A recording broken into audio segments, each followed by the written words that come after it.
Along with Akira Kurosawa and Kenji Mizoguchi, Yasujiro Ozu is one of the big three of classical Japanese cinema.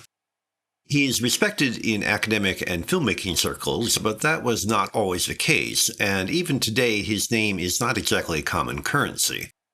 Tokyo Story, perhaps his best-known film, was in fact only released in the United States some 20 years after it was made.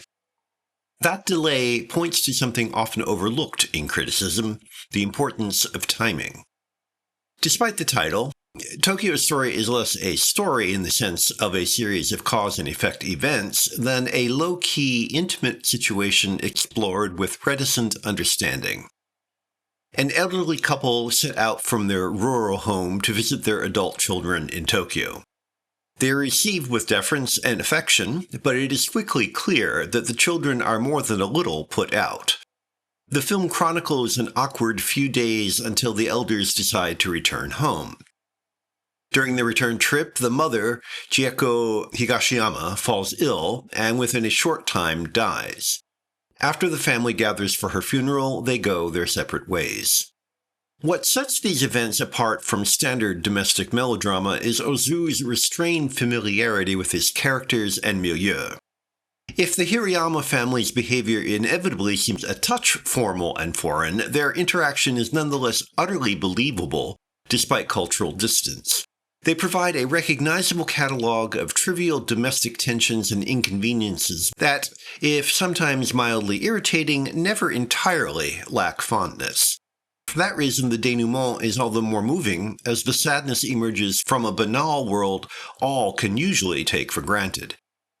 Handling such material requires a different kind of mastery from Kurosawa's dynamic action or the heart-wrenching beauty of Mizoguchi's films. In fact, the slow action can occasionally fall just shy of awkward. Maybe that is why it took so long for Ozu to acquire international recognition. His sophisticated precision looks and feels casual. Critical fashion had to catch up to embrace his calculated distillation of the quotidian.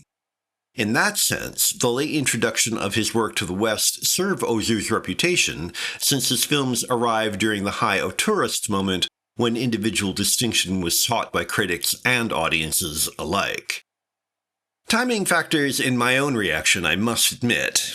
I first saw Tokyo Story in college, that is, at an age when I was not receptive to the director's understated assurance. Even now, I still think Ozu's reputation is a tad inflated. It feels as if people want to exaggerate their response to his serene, contemplative style as proof of their own sensitivity and cultural awareness.